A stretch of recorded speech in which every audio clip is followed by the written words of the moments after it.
Hi, welcome. I'm Joe Silva. This is the Ideal Small Biz Podcast. I also own Ideal Payroll Service, and as a small business, we support other businesses out there. That's our mission, is local business success. So that's why we're here, is to spread the story of startup businesses in our Ideal Startup series, where we tell their story and get them support and get you some really cool information, some fun stories that we have. And today is no exception. Today we have Kelly Spurgeon from Zeal, and she has a concierge business that she started back in December of 2019, so a little less than a year ago. And as you listen to this, as you hear her story, you're going to learn so much valuable information about what it takes to start a business, how to pivot through certain changes, what it was like going through COVID after starting your business. But Kelly comes out of a corporate environment and dives headfirst into entrepreneurship, which is so fun to see. It's a really cool story, and you'll get a lot of value out of that. So take a listen right now. Hi there, welcome. I'm Joe Silva. I own Ideal Payroll Service. I also host the Ideal Small Biz Podcast, and we are doing our Ideal Startup series. This is where we tell the stories of startup businesses that recently came in, and these are all interesting times, right, with COVID and all that stuff, and it's super interesting for startups, but that's what makes our economy go. It's what makes the world go round, and startup businesses and small business supply jobs and income and a lifestyle for millions and millions of people across the world. So our mission is local business success. The more successful businesses are, the more successful our world is. We truly believe that. And so for our startup story today, we are talking to Kelly Spurgeon with Zeal. Zeal helps. And Kelly, thank you for being on the show. Yeah, thank you, Joe. I'm glad to be here. It's an exciting time to be part of the Omaha community small business world for a lot of reasons, and I appreciate the time. Yeah, for sure. Why don't you give our viewers and listeners the quick 1 to 2 minute overview of what your company does and who you help? Sure, absolutely. So Zeal is a modern lifestyle management company. So we have a team of personal assistants and business concierge services that help small businesses and busy professionals with the things that they need help with, to be honest with you. You know, we talk a lot about work-life balance and the struggles that are occurring before COVID, and certainly now even more so with COVID. And Zeal is here to help take some of that load off of busy individuals by doing the things that maybe they just don't have time to do or aren't as important as the things that they need to for their daily lives. That's awesome. And you're preaching to the choir here, because we talk a lot on our podcast and to our customers and clients that to build your business, really, you've got to focus on what building that business is. And it's not doing little tasks here and there and overloading yourself and, working 20 hours a day and all that stuff. And we'll dive into all of that. It's really focusing on what you do best and revenue generating activity. But let's start with your story, Kelly. Maybe take us back to pre-Zeal and before you started. What was your background? Have you always wanted to be an entrepreneur? How did you come up with the idea? Maybe give us the startup story from before you started. Sure, absolutely. So no, I have not always had the entrepreneurial pull. My first few decades in business were in IT strategy.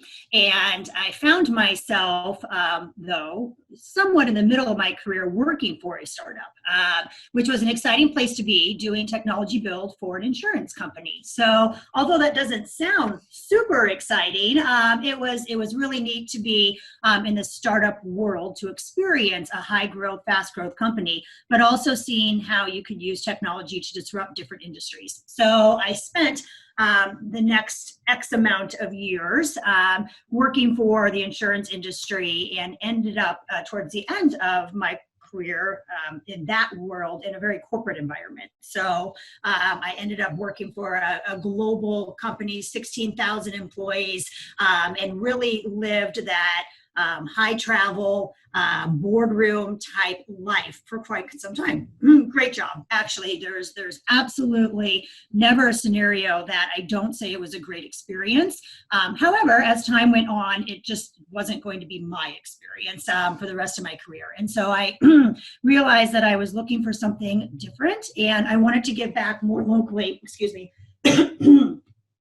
to my community in a way that felt more impactful. And so I really did have kind of an eyes wide open moment that starting my own business and launching a business that helped people was going to be the next step in my career. And it was interesting because I brought forward a lot of the things that I experienced in that corporate world, which was trying to use technology to disrupt an industry. And so Zeal, in a personal assistant lifestyle management company, we are implementing technologies and social strategies to try to make finding help easy. Because the reason that I chose to have a lifestyle management company be my entrepreneurial journey is because during my corporate career, the biggest problem I had and I found, even though I loved my job and I loved what I was doing, is that I needed help. And I needed help at home base. I wasn't doing my job and living my life well. I had small children at home in a dual working family. And often I found myself spending, time at 10, 11, 12 o'clock at night in hotel rooms or wherever it be, trying to find somebody to help me and my family.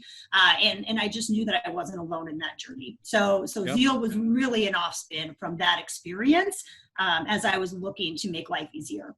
Yeah. And that's so common with a lot of entrepreneurs where, maybe you're in the corporate track and you're doing well. You likely have a job, maybe you even enjoy that job, but something's just off and your work-life balance, that's, a common phrase, but I don't think a lot of people really absorb what that means. It doesn't have to be one or the other and perfectly equal, of course, but, there is, again, back to our beginning of our conversation, that focus you need to have. And if you have small kids at home, or if you have, a spouse or a significant other, whatever it is, there's something other than work that you have to give your attention to have a full life. And those little things add up, the email responses or running an errand or even doing the laundry, things like that. That all takes time. Somehow it has to get done.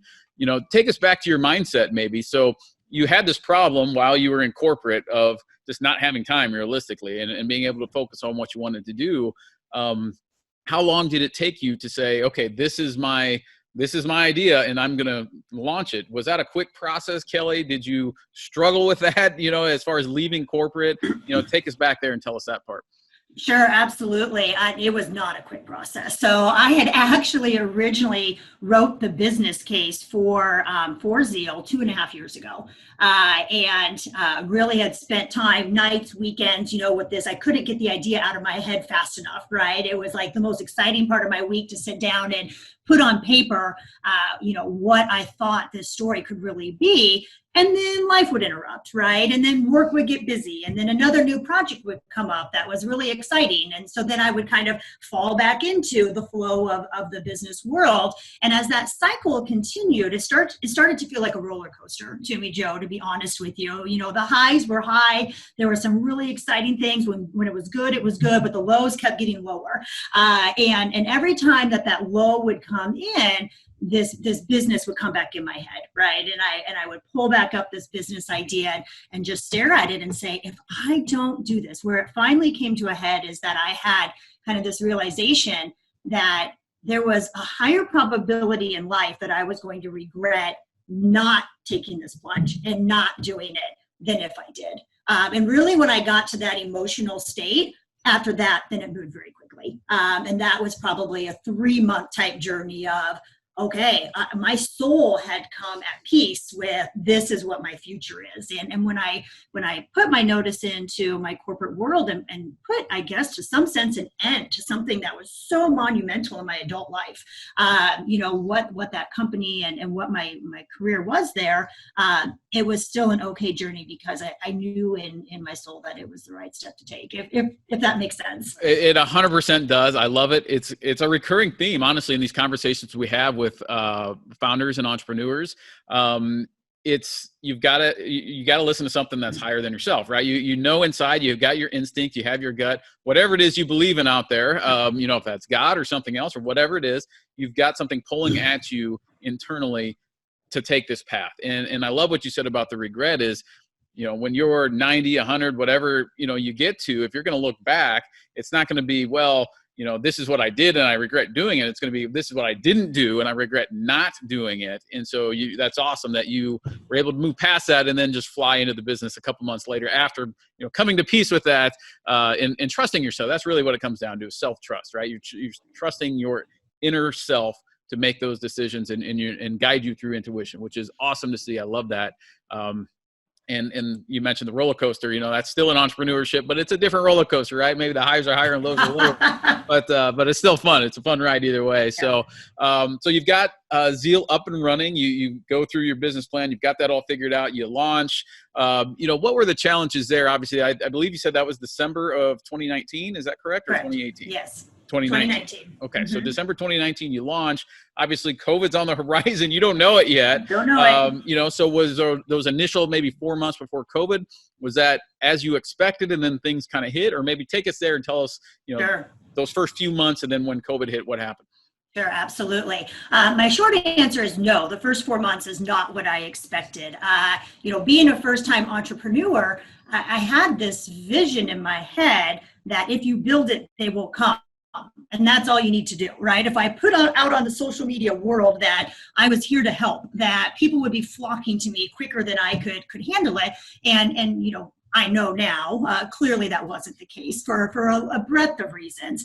So actually what the first 4 months ended up being, Joe, in my entrepreneurial story, was a little bit about as much self-discovery as it was the business discovery. I started networking. I realized that I needed to be more aggressive in my business pitch and marketing and in these pieces that maybe in my historic IT strategy world weren't always part of my day in and day out. So realizing that, not only was it an additional step that Zeal had to focus on in the business model the first few months, but there was also this humbling moment for Kelly Spurgeon that this was going to be bigger than a bread box, right? And here I was, right? The decision had been made. This thing was going. What did I need to learn about myself and then challenge to increase the learning so that I could address the early onset realization that it is harder than just kind of announcing to the world that you're coming up with a unique business idea, right, in a community. So it took me a few months to get there, and I would say in about February,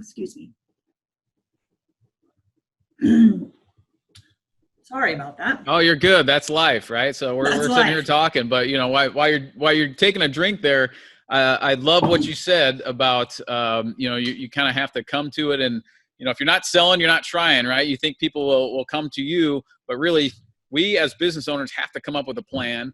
And you use the word aggressive, which a lot of people think is a negative. It's not. If you have something that will benefit others, it's your duty and your job to get it out there and tell them about it, right? And whatever method that is. And people, whether it's the greatest idea ever, if you're not marketing and you're not selling, they're not just going to show up to your door. And that's a fatal flaw of so many businesses. So that's such a blessing that you found it early on in those first few months so that you can move forward. So anybody watching this, take that lesson as gold right there, is you've got to sell. If you don't sell, you don't have to do it in a slimy way. You don't have to do it in a bad way.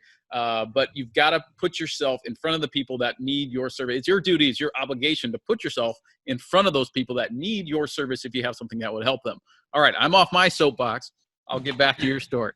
No, I love the soapbox because it's spot on. And so, in about month 4 was, I would say, where I started to do 2 things. One, find the rhythm of how to get in front of the people that I needed to be in front of, and also taking a step back and evaluating if maybe my business case needed to pivot a little bit. Was I already learning things about the cost of marketing and what my ideal customer was, and if that needed to shift. And then in comes COVID, right? So here comes March, here comes COVID. And what I chose to do, Joe, early on in COVID was 2 things. Some not by choice, going back to my earlier story of small children at home.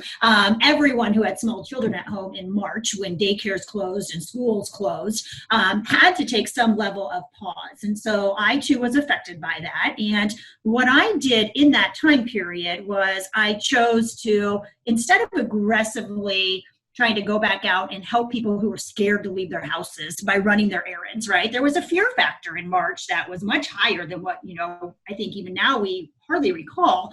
I could have tried to capitalize on that. I had a personal assistant company. I had a business concierge company. But I was so new in that journey that I too had some fear there, right? No one really understood the general liability risks of what would happen if, or work comp risks if employees would get infected while they were helping, somebody else. So I instead chose for a period of time to focus on strategy. And what I did is I really took the next 2 months. I brought on a technology partner to help, which I had otherwise probably been looking to do 4 or 5 months out. I realized that I didn't necessarily, it was going to take too long for me to build the skill sets that I personally needed on the business development front. Could I do it? Sure. Would it take longer than if I brought somebody in who was already skilled and versed at that? Absolutely. So those are the two smartest things that I look back that I could have done and I did do during early COVID, which was I elevated my game during a time that maybe sales elevation wasn't going to be the easiest thing to do. So I brought on a business development specialist. She's now my right hand, my partner in crime. My tech team started kicking in June or July. And it allowed Zeal to make some turns. And we also pivoted during that time to make our primary focus of a partner be small businesses as opposed to individuals. And that has really allowed us to open up a whole new market of opportunities for Zeal that again, without COVID and without some of those pain points to have to make decisions, right? I don't know if we would have got there as quickly. So our pivots were real. And, all of us in the entrepreneurial world and any business world right now are having to look and say, what pivots are making sense right now? Because no pivots, there's very few companies out there that get that luxury right now. Right. And you just simply taking action allowed you to figure that out, because if you're sitting on the sidelines and thinking in your head, well, this is the way we're going to do it after COVID, this is the way we're going to do it after COVID, and then you waste that time, you never get that time back, right? But because you were out and you were taking action and said, okay, I'm going to look into this technology partner, I'm going to look into this business development partner, and you put that in motion, you figured out, okay, now we need to pivot here, we need to pivot there. Basically, as a mentor mindset, action creates clarity, right? So the more you were doing, you figured out, okay, this isn't quite right, we're going to go over here. But so many people sit on the sidelines and think, okay, this is the perfect way, I figured it all out. And then you get out there and it's not, right? That's the reality. So that's awesome that you're able to figure out where you guys are going in the future from something that's like COVID, as unexpected, and nobody wants it around, right? But obviously you made the most of it and came to where you are now. So tell us about now. We're still there with COVID, but we're 8 months out or whatever it is when we're recording this. How is Zeal today? What's the future hold for you guys? Sure. Zeal is doing well today. We have found some success in this small business world where, there are industries that are growing still during this. And we have been able to partner with many of those businesses to actually become almost culture consultants for them, to help them with this new reality of virtual onboarding, virtual training. Help, we've always said from the beginning, help means different things to everyone. And what our reality is right now for Zeal is help for small businesses is really getting through COVID. And I'm okay with that. I think that's fantastic if that's Zeal's story, right? To work with small businesses that maybe all you need is help with figuring out your holiday planning for the year, because this is the first time you haven't been able to have a large party at the Marriott, right? For all of your employees. You know what? Fantastic. Zeal can come in and help with that. And so I guess in summary, we have found a niche that makes sense, that still fits our business model, right? We're here to help. We're here to help businesses. And how great is that when we get on the other side of this, right? That we'll be there as well. And we've made those relationships. And so really, that's what we're focusing on right now. The Omaha community is still growing and thriving. And, we're interjecting ourselves, making some fantastic networking connections during this challenging time, helping businesses with things in years past haven't been a struggle for them, or maybe they've just never had the opportunity to bring someone in, or awareness that people like Zeal exist. So making some great partnerships out there, and look forward to 2021 when we can continue to expand really that level of help for organizations and culture leadership within the business, because employees are struggling. They really are. Every statistic out there is upwards of 70% of all employees are feeling burnout, whether they're liking working from home or not. The challenges are real. And as we go into 2021, that's not going to just go away. And, I think businesses have a big opportunity to step back and ask how they're going to help solve that problem. And partnering with people like Zeal is going to be one of those ways. So we're excited for the future. Yeah, it sounds like a ton of opportunity there, in which, again, kudos to you for taking that opportunity, because many people don't. But if you prepare today, then when things really crank up later, you'll be very thankful for that. Yeah.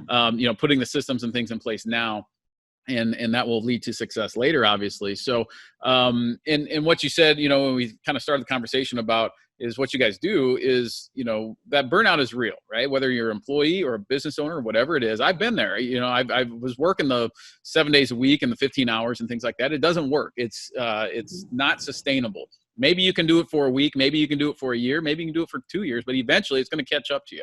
Bottom line. And so you've got to offload some of that stuff. We preach this, and that's exactly what you guys do. Kelly, maybe tell us some of the specific services you guys help with as far as offloading work and different tasks that you guys do with that help, and the best way to reach out to you and connect. Sure, absolutely. Our core business is to provide augmented employee benefits to companies. So that's really our bread and butter box, which is we partner with an HR department, with the business owner, to say, listen, every month we will come in and provide your employees opportunities to choose for their life help, because everyone is different. So you have your 26-year-old new college grad, right, in the operations department, and he can use Zeal through his employer to go let his dog out at 6 o'clock at night because he wants to go to happy hour instead of working, right? Like, that's his story right now. Then you have your working mother professional who can look at Zeal's platform of help, again, really life management services, and she can choose to have us do plan her 5-year-old's birthday party for her, because that's a stressor for her. And so again, her employer pays for these opportunities for her to choose where in the life management things that we offer. Other things, errand running, lawn services. We partner with different cleaning companies in town that employees can choose to use that service to make their life easier. So that's where really the employee benefit world comes in. And then on the business consulting and admin services side, we partner with business owners to say, hey, we can help you in a lot of ways. Why don't you buy a 10-hour package with Zeal, and maybe 5 of those hours you use for us to come in and help you with your office organization. Maybe we do customer prospect follow-up calls for you. And then the other 5 hours may just be for you, right? And we will go and run errands while you're working. We'll have your car cleaned, right, while you're doing different things. And so that's really a successful avenue for us right now as well in that hybrid model. How people get a hold of us, www.zealhelps.com is going to be the best and first place to do so. We have several people always monitoring our emails, our websites, and we often are still starting with a good conversation to make sure we understand how to help you best. Awesome. So yes, give your employees the ability to live their own lives and enjoy it, and not Absolutely. be focused on work all the time and stress that, oh my gosh, I'm not going to be able to let my dog out, or get the dry cleaning because I'm stuck at work late, or whatever it is. So that's where you guys can come in and help, and more, much more. Kelly, any parting thoughts or words of wisdom as we wrap up here to the listeners and viewers out there? Yeah, the only thing I would say is if you're feeling stressed, ask yourself what's stopping you from getting help, right? It's really one of the biggest things that we are seeing day in and day out. And 9 times out of 10, Joe, it's not money. It's not that you don't want to pay X amount for this service. It's really about letting go of this feeling of control. And, that's something that we want to keep challenging people to ask themselves, to say, what would happen if you let go of that control, right? can't we make your life better? And it's, it's real for all of us. And it's something for, I guess, whether you're an entrepreneur yourself, in whatever level of business ownership, or you're living your day at life as an employee, a stay-at-home mom, whatever that story is. If you're feeling tapped, why, right? How can getting help make that better, and maybe let go of that control? Yeah, I love that. Control. And I would add to that, there's a lot of pride out there, right? We're in the Midwest, and people think, well, I was this way. I have to do it myself because I should do it. And that's the way I grew up. But, it's 2020. We can use help. It's okay. Yeah, absolutely. Because I could use my time either, again, with my family or spending it on other activities in my business where, I hired a handyman recently. And it's, it was things that I likely could have figured out if I YouTubed it. It would take me hours and hours and hours, but I could have done it. But boy, it was the best money I ever spent because I got to spend that time with my family and just playing outside with my kids. And it was well worth it. So that's exactly what you guys bring to the table is, let go of that control, let go of the pride, and get some help. And that's where Zeal can come in. So Kelly, amazing story. Congratulations on your success from, the startup world and corporate world all the way through COVID and to now. And I know the future is bright for what you guys bring. So congratulations and thanks for being on the show. Thanks, Joe. Appreciate it. Kelly, thank you so much for being on the show and sharing your startup story, your ideal startup story with us. Quite the journey you've had, the roller coaster, the ups and downs, and everything that goes with starting a business. So congratulations on your success. And what she provides is so valuable. Again, it's so important. We preach this here at Ideal is to focus on what you do best, outsource the rest, right? So get everything off your plate that isn't driving revenue and making money in your business, whether you're brand new, especially if you're brand new, or if you've been in business 10 years, there's likely things you're doing in your business that aren't necessary. So Kelly is a great way to solve that problem. So reach out to her. Also, if you want more on that, if you want to hear more of that on how to build systems and processes and automate your business so that you are focused solely on your revenue and what all that means and entails and how to get to that point so that you run your business rather than it runs you, then click the link below. So we've got information that we will share with you as far as how to do that and how to get that information going through our Ideal Business Academy. So check that out. Again, if you're in a spot where you're running 100 miles an hour and your hair's on fire and you need help, reach out to Kelly. She can help you. And then click the link below and we'll get you further information on how to implement things in your business as well. So I want to thank Kelly again. Thank you to you, the listener. As always, let's support each other and let's support local.